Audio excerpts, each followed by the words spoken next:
Alas 5 Gis na, 1 Western Visayas na. Alas 5 Gis na, 1 Western Visayas na.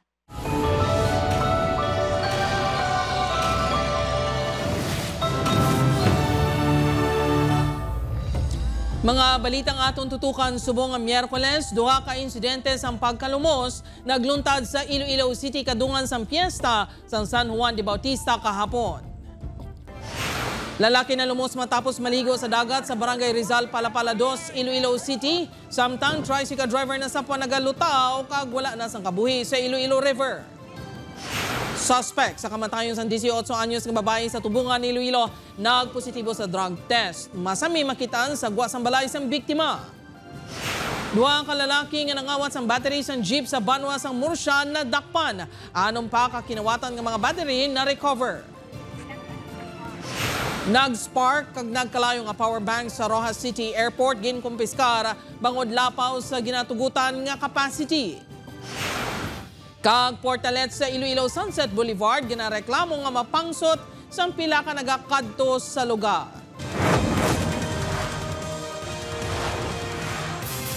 Ini ang GMA Regional TV, 1 Western Visayas. Mayong hapon, Western Visayas kag Negros Occidental, duha ka separado nga insidente sang pagkalumos nagluntad sa Iloilo City kadungan sang piyesta sang San Juan de Bautista kahapon. Otoridad may pahanumdom sa mga nagatuyo magpaligo sa dagat. Si Kim Salinas nakatutok. Makit-an sa sining nga video ang isa ka lalaki nga nagpanaw gagud magpaligo sa dagat. Mation-tion, liwat ini nga nagtaka sa gud mag-uba sang iya shorts. Apang galayon man, nagbalik langoy. Wala na makitaan pa sa CCTV ang masunod nga hitabo, tub-tub na kamaton na lang ang barangay sang report sang pagkalumos ni. Yung pagbalik niya dito, na sa nakabutwa. May kabataan nga nagsinggit nga may tao nga natumba dito. Kamot niya lang ka naman. Oo, kamot niya. Gilayon nga nagpatigayon sang search and rescue operation ang otoridad kag matapos ang masobra 2 ka oras, nakitaan ang bangkay. May pilas ini sa ulo. Ang lalaki ang ginkilala kay Rodel Giarte, 39 anyos kag residente sang Hamtik Antique. Sunod sa kapulisan, nakainom ang biktima.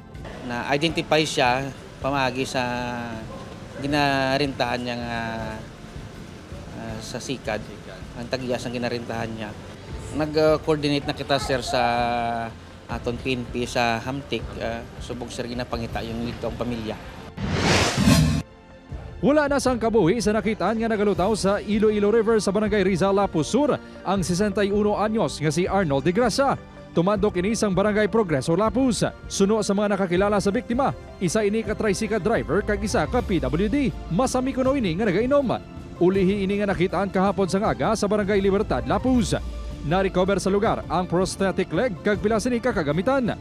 Ibot lang ko nga ang balme na sa puwadin. Wala man na sa kontra. Makainom na siya, okay man na siya, matulog man lang sa. Sa investigasyon sa kapulisan, wala man sang physical injury si De Gracia kag ginapatihan na nalamos bangod sang kahulugbon. Ang 2 ka persona nga nalumos ang lunsay yara sa impluensya sang Agua de Pataranta. Gani pahanumdom sang kapulisan. Kung nakainom na, likawan na gid ang paglangoy. Siguro doon gid sir nga safety gid sang kagalingon. Upod Carmel Porquia, Kim Salinas, 1 Western Visayas. Mga kapuso, suspect sa kamatayon sa 18 anyos nga babae sa Tubungan, Iloilo, nagpositibo sa drug test. Utod sa biktima, nagpahayag sa affidavit nga masami ini makita ang suspect sa gwa sang ilang balay. Si John Sala nakatutok. Nagpositibo sa drug test si Aljon Halbuna, ang sospek sa pagpatay kay Candy Tabanda, ang 18 anyos nga babae nga nasapwan ng bangkay sa sulod sang iya kwarto sa Barangay Ingay, Tubungan, Iloilo sa Hunyo 17. Sa iya affidavit antes ginhimo ang krimen, ginpahayag sini nga nag-inom-inom ini kaupod ang iya mga abyan kag naggamit man sila sang ilegal nga druga. Una gid panginwala sini ang paggamit sang ilegal nga druga sa makatapos ang media sang gidpasakani ni sang kaso. Wala naman sini ginaako ang paghimulo sa biktima sa iya affidavit. Nagapati naman ang Tubungan PNP nga nagaisahanon lang ang sospek si Halbuna. Kaya mo naman gid makunakuha sa tanod, lantas yung admission niya nga siya man lang gid. Sir, siya lang gid gihapon sir no ang suspect ta diri wala na sang iban. Wala na sir. Sa judicial affidavit naman sa utod sang biktima masami suno sa iya nga nagatambay si Halbuna sa gwa sa Ilabalay kag nagaagi man sa alagyan pakadto sa likod sang Ilabalay. Apang sang una, wala siya nagduda bangod may alagyan gid man kag kilala man niya si Halbuna bilang residente sang Ilabarangay. Sa comprehensive autopsy report naman sa bangkay ni Candy, nagagawa nga multiple traumatic injury sa ulo ang gitunaan sang iya kamatayon. Lakip sa mga nakitaan man sang lagob kag bagras amo ang tuong nga kilay, bibig, ilong. Wala nga sagang, ulo, agtang, kinatawo kag alatrasan. Ginahulat pa ang tikang sang piskalya sa mga indalagan sang kaso nga rape with homicide nga ginpasaka batok sa sospek. Upod kay Hans Tisierto, John Sala. 1 Western Visayas. Para sa dugang ang mga balita sa Negros kag Panay, mangin kaupod ta si Adrian Prietos. Adrian? Maraming salamat, Jerth. Duha ka hangkilan yung mga kawatan sa battery na dakpan sa mga residente sa Banwa sa Murcia. Sa Eileen Pedreso, nakatutok. Ay! Apa? Alma, may battery. Wala kay kami may kamatande! Mabatian sa sining nga video ang pagsinggitan sa mga residente sang Purok Lizares, Barangay San Miguel, Murcia. Ini matapos nga matalupangdan ang duha ka lalaki nga ginapahayag makawat pasado las 2 Martes ang kaagahon Hunyo 24. Sunod sa Murcia Police, nakabugtaw ang pila ka residente sang mabatian ang linagapok sa nakapark na pasahero nga jeep sa kilid sang dalan. Nabatsagan sa pamuluyo nga mayara sang ara ang ilang presensya no sa dalanon kag didto ginhold sila sa mga barangay tanod kag sang barangay officials man. Nanawag si Joy sa akon, nakita ta kamo si CCTV. Gintuyo sa mga sospek na sanday Michael Manaay, 39 anyos, kag Mark Pihidero, 27 city ang duha. Sakay ang mga ini sa tricycle kung sa diin na-recover ang anong paka-battery nga ginapatihan ilaman nga kinawatan. Sunod sa barangay, madugay na nga ginareklamo sa pila ka mga residente ang insidente sang kinawatay. Pagpati sa mga residente nga ang duha amuman ang masami nga nagapangawat sa barangay. Malawig na kami na di nga nagakadulaan like mga abono, fertilizer, ang mga tindahan sa babaw ginaransak. Hindi man ko katulog, daw may insomnia ka man eh. Kasi kung may tanggi man ko, basi ransak ko naman liwat. Duwagin sila. Kaya di, permin na diri sa amon nga baryo. Kagasuno sining sa duwa ka suspetsado na nadakpan ang ilang nga modus, amugid man na. May grupo ni sina, no, kag mayara pag iban nga grupo nga nagalibot man. So, galibot ni sina sa neighboring towns and cities sa Bacolod. Ginpasakanas ang kaso nga theft ang mga sospek. Apang temporaryo nga ginhilway ang mga sospek santo sa mando sang piskalya. Upod Keruel Banggoy, Eileen Pedraso, 1 Western Visayas. Mga kapuso, power banks ang isa ka pasahero sa Rojas Airport nga nag-spark kag nagkalayo. Posible nag-malfunction sa natandog ang mga parts sini sunod sa isa ka electronics engineer. Si John Sala nakatutok live sa Barangay Bunta Talaharo, Iloilo City. John?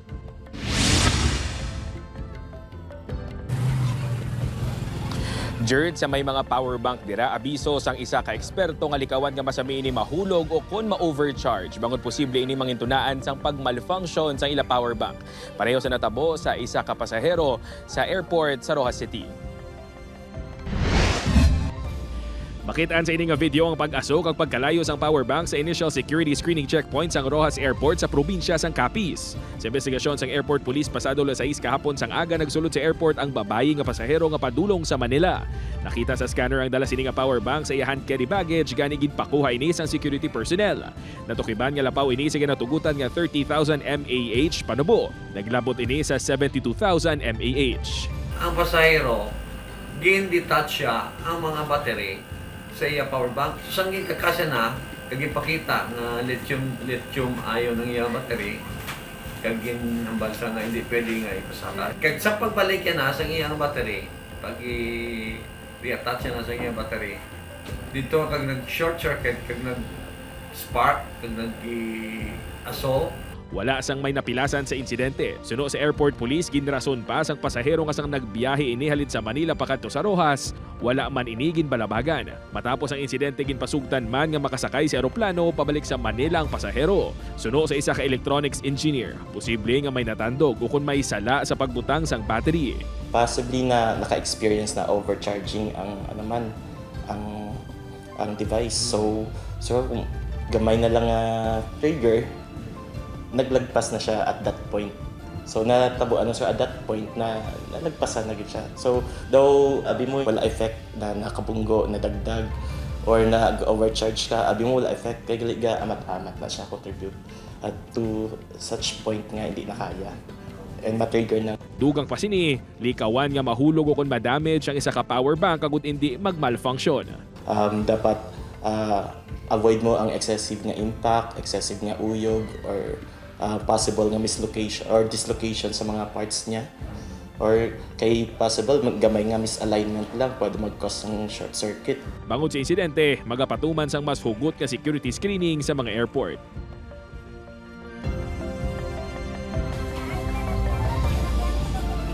Jert, abiso sa otoridad sa mga pasahero sa eroplano nga kung mabiyahe ka mo, hindi na lang magdala kuno sa mga power bank agud malikawan nga mahulaan o kung hindi na matabo sa ilang natabo man sa mga pasahero. Jert? Madamong ganyan salamat sa update, John Sala. Mga kapusong mapangsot nga portalets sa Iloilo Sunset Boulevard ginareklamo. Iloilo City GSO nagpatag. Iniyang gintutukan ni Kim Salinas. Mabaho kag pangsot. Ini ang mga reklamo nga nabaton sa Iloilo City General Services Office sa anom ka portalets nga nahamtang sa Iloilo Sunset Boulevard. Ang portalets ang may built-in nga septic tank nga nagaserbe temporaryo nga comfort rooms sa mga nagabisita sa lugar. Hindi malikawan nga kung maglagaw-lagaw, kung maglakat-lakat ka diri sa Iloilo Sunset Boulevard, nga buton ka sang pagpangihi. Ang iban nga nagabisita ginapili na lang nga agwantahon ini bangod sang kabaho sang portalets. Suno sa GSO, posible nga may mga tion nga ang napanimahuan nga mapangsot ang halin sa ihi sa pila ka nagakadto sa lugar nga sa likod sang portalets nagapangihi. Adlaw-adlaw man kuno ang pagpanglimpyo sang ilang personnel sang portalets. Ang kalahunan nga personnel sa sanitary landfill naton, amo na siyang nag-maintain na maglimpyo where in fact hindi na dapat nila assignment. Apang ginako ni Ravenna nga wala pa sang nadesignar gid nga personnel sa pagpanglimpyo sa lugar. Inibangod, sang gin-turnover ang Sunset Boulevard sa pag-manage sang LGU, may kumalikbaning sa pag-hire sang dugang nga personnel. Hindi man kuno pwede ang reassignment, bangod kinahanglan man sang exemption halin sa COMELEC. Sa Hulyo 1, mag-request ang GSO sang 30 ka personnel nga magatutok sa pagmentenar sang kalimpyo sang Iloilo Sunset Boulevard. This will also include caring sang plants sa area. So watering, weeding, street cleaning, so portalets, so until such time nga may ara nagit kita nga structured nga public toilet. Upod Kermel Porquia, Kim Salinas. 1 Western Visayas. Ini ang GMA Regional TV, 1 Western Visayas. Mas malala nga kinagamo ginakabalak-an sang pila ka eksperto kung hindi maguntat ang tensyon sa tunga sang Iran kag Israel. Pag-review sang oil deregulation law ginasuhestyon bilang saba sa oil price hike. Si John Sala nakatutok. Tub-tub subong wala sang klaro nga deklarasyon sang ceasefire halin sa Iran kag Israel. Bangod sa padayon nga gamugid papauli na ang pila ka mga OFW.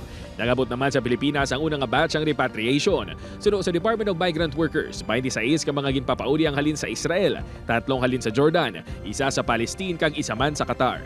Suno sa mga eksperto sa foreign affairs, diplomasiya kag geopolitics. Ini ang labing una nga tion nga mismo Iran kag Israel na ang nagagyera sa isa kag isa. Sang una may mga proxy war sa diin nagabulig lang sila sa iban nga pungsod kag wala mismo nagapakigbahin. Buta nga kung hindi pa madayon ang ceasefire, may posibilidad sang mas dako pa nga gyera. Hopefully we could end this conflict because nuclear power sila. And of course ang ila mga supreme nilang mga allies are big, diba, with Russia and China and US sa pihak. Kung inikuno ang magapadayon, posible mangin malala ang epekto sini sa bugos nga kalibutan. That's not a good sign. That's the last World War, in my opinion. Because we are talking now about nuclear weapons. We don't have conventional military weapons only, but World War III will be involving nuclear weapons. The best last resort is still diplomacy. The main goal is peace. Because if indeed World War III will come into reality, it could really be the end. Because those nuclear weapons have the capacity to exterminate countries. Bangon nagasalig ang Pilipinas sa oil resources sa iban nga pungsod, partikular na sa Middle East. Tagsa nga may gamo nga nagaluntad sa among nga rehiyon, apektado ang presyo sa gatong sa pungsod. Gani isa sa mga nakita nga suwestyon ni Attorney Cinco, among posible nga pagligwat sang pila ka probisyon sang oil deregulation law. It's high time to change that law. Kaya kadugay na no? Kabudlay for every war dira sa Middle East masaka. Kag wala say ang government.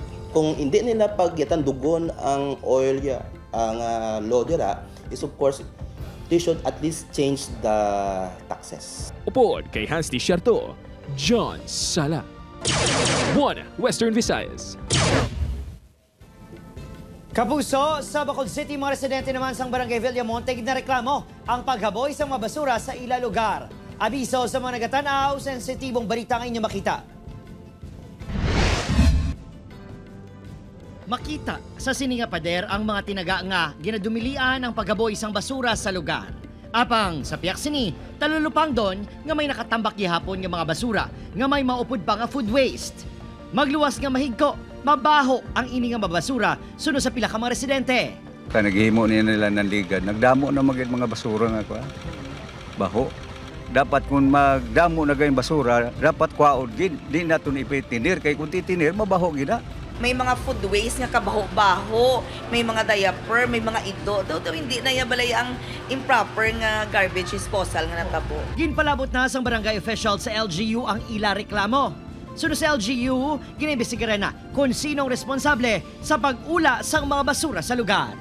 We have to establish sang identity sang mga establishments nga nagahimo sini, because once we established and verified and we have evidence, we can issue gidya disciplinary actions. Ang mga tawo man mismo sa Bacolod nga mangisog man sa pag-report sa aton talatapan nga may ara sang ebidensya. Actually may ara na kami na baton nga feedback kung sino nga ula, pero i-verified na inamon kay ti inang mas mayo nga bala nga sir nga mayara kami ebidensya, mostly mga catering. Upon Kirinal Casillo, Adrian Bretos, 1 Western Visayas. Mga kapuso, sa video nga kuha sang residente, makita ang madasig nga paglamon sang kalayo sa mga pamalay sa Barangay Poblasyon, Ilawod, Pontevedra, Capiz, pasado alas 6 kagabi. Sunod sa BFP, duha ang totally gutted kag isa ang partially damaged nga mga balay nga lunsay human sa light materials. Ginalantaw nga sa tunga nga parte sang balay sang pamilya DY nagumpisa ang kalayo. Palyado nga linya sang kuryente o kung napabayan nga ginaluto ang posible gintunaan sang sunog sunod sa BFP. 3 ka mga pamilya ang apektado sa amo nga sunog. Ang pag-responde naman ma'am ay nag-raise kami sa labot na third alarm. Ito nga naadapan man namon kay damo na namon na parta ka nagalabot nga way nakasaylo sa kapoy sa balay. Kapuso, magtakop na buwas June 26 ang rollout sa 20 pesos nga kada kilos ang bugas sa Bacolod City. Nakabaligyan na sa bugas sa barangays 30, 34, 36, 41 Vista Alegre, 26, 13, 31, 35 kag Montevista. Pinakaulihi nga padulungan sa LGU ang barangay 16 buwas June 26. Tadatos ang LGU masobra 5,800 sacks sang bugas na ang nabaligya sa mga barangay. Nagpasaling ang alkalde ng syudad nga magapadayon ng programa sa pagsulod sa bagong administrasyon.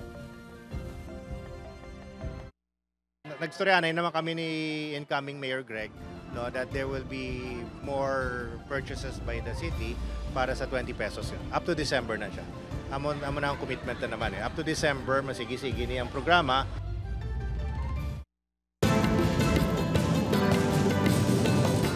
Kapuso, ready ka na bala para malabot ang imo career goals? Magbulag na kag mangin kabahin sang leading broadcast network sa Pilipinas.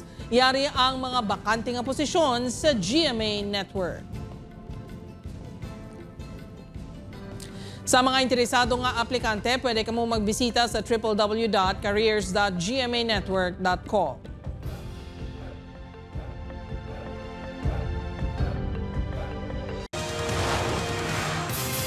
Ini ang GMA Regional TV, One Western Visayas.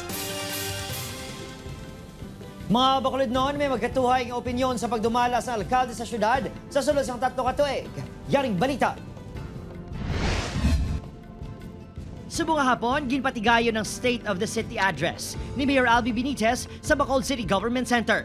Diri niya ginpatpat ang iya mga hinimuan kasubong sang paglunsar sang pinaka-housing project sa online portal kung sa din ginpalabot ang mga reklamo. Ginpakigbahin man sila yung mga pagtilaw ng mga naagyan sa syudad kasubong na lang sang problema sa baha. Madamog gihapon ang barado nga drainage system sa rason kung mag-ulan ginasunod sang baha ang pila ka barangay nga nahamtang sa manubo nga parte sa syudad. Pagluwas sa baha, ang katinlo sa palibot kung tani inahatagan man sang prioridad suno sa pila ka mga estudyante. 50% ang ihatag ko siya kay ang corruption yapon sang Bacolod ara nang tapos ang mga ang environment ang iban ng higko pagyapon kag wala gyapon na maintain ang cleanliness. 75.5. Naman. May downside man. May pila naman ka mga Bacolod noon nga nakaapresyar sa mga proyekto sang LGU. Pasado man kay tudamo man sa may hinimuan para sa mga ginbago niya ang improve niya or renovate niya ang aton nga mga public market. 100% kita kung siya. 100%. Nga 100%. Hindi daw, way man ko sang nakita nga anomalya kung siya. Ang iba niya gaboy lang pro. Tutod lang sang siya nagpungko. Ang Bacolod wala daw nagtauhay. Pasari, iginda mo maging buligan niya, sir. Ang iba nga mga Bacolod noon, buhi gihapon ang paglaom. Nga kung ano man ang kakulangan sang alkalde sadto, mahimuan sa pamagi sang bago nga magapungko. Opo, Kiril Casillo, Adrian Prietos, One Western Visayas.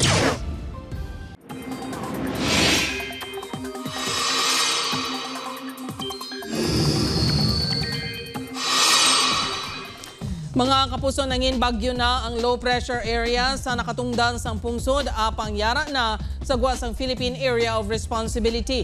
Ulihin ni nasiplatan 630 kilometers nakatungdan sang Sinait, Ilocos Sur. Pa-northwest ang paghulag sini gani manubo ang tsansa nga magaapekto pa ini sa Pilipinas. Padayon ini nga magapalayo sa pungsod kag pagabutungon man palayo sa PAR ang habagat. Posible mabuhinan ang epekto sang habagat sa mga masunod nga mga inadlaw apang posible sa gihapon ang ulan bangod sa thunderstorms. Base sa datos ng Metro Weather, may tsansa sa gihapon sang ulan sa Western Visayas, lakip na ang Negros Island region. Lapta-lapta ang mabaskog nga ulan sa pila ka lugar. Mga puso, ginahingyo naman sa US Embassy sa non-immigrant visa applicants nga himuon nga public ang privacy settings sa ila social media accounts. Sakop sini yung mga non-immigrant visa nga type F, M, kag J. Sunod pa sa US Embassy sa Manila para ini sa vetting process sang identity sa mga aplikante kag kung pasugtan sila nga makasulod sa Amerika. Ang F non-immigrant visa ginahatag sa mga luyag mga eskwela sa Amerika. M naman para sa non-academic studies ukon vocational ang tuyo sa Amerika. Kag J, non-immigrant visa para sa mga kabahin sa cultural ukon educational exchange visitor programs. Humalin sang 2019 requirement para sa mga immigrant kag non-immigrant visa applicants nga ibutang ila social media identifiers sa ginasabtan nga form. Mga kapuso, wala na sang kabuhi sang nasapuan sa suba sa barangay Alimuno, Pasay City, kaina sang aga ang 73 anyos nga si alias Noel, isa ka mangunguma. Ang biktima among ginapahayag na anod sa suba sa barangay Iprog, San Enrique, Iloilo sang June 23 sang hapon. Sunod sa kapulisan, nagtabok sa suba ang biktima pinaagi sa paglatay sa kawayan. Apang posible na danlong inikag na anod sa mabaskog nga daludo sang tubig bangod nagaulan-ulan sang amo nga adlaw. Matabok sa tuba, kaso gaynulan, tag ang current ng tubig, alin sa bukid, medyo mabaskog. Posible, nagtabok siya, naglatay sa nga kawayan, uno sa pamilya.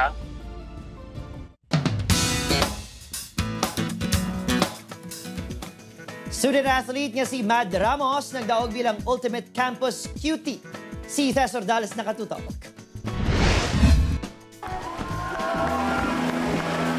Mga kapuso, let's meet our first ever Ultimate Campus Cutie, ang Spiker Prince from the South nga si Mad Ramos. Halin sa 300 hopefuls kag sa mga nakasulod sa top 20, nag-shine ang talento kag charm ni Mad sa Sparkle Campus Cutie Search. Angat ang star factor sang student-athlete from Mindanao sa nagkalain-lain nga workshop kag challenges. Kag subong ready na nga magpakilig si Mad as campus crush with a cause. Gusto kong i-represent yung Muslim community na kayang-kaya natin makipagsabay sa gantong larangan, sa gantong industry. Kaya, kasi onti lang naman ang, di ba, sumusubok sa ganto. So, ako na yung nag-step up para i-represent ang Muslim community. And sana maging proud kayo sa akin. Isa sa mga naging hurado kag nagpili kay Mad, si GMA Network Senior Vice President Attorney Annette Gozon Valdez. I think nag-shine siya talaga, lalo na sa question and answer portion. And I can see his confidence. Meron siyang malakas yung personality niya, na malakas yung drive niya for excellence. So I think he'll be a very good addition to Sparkle. Malantaw ang winning journey ni Mad this Friday sa YouTube kag Facebook pages sa Sparkle GMA Artist Center. Tas or Dallas. One Western Visayas.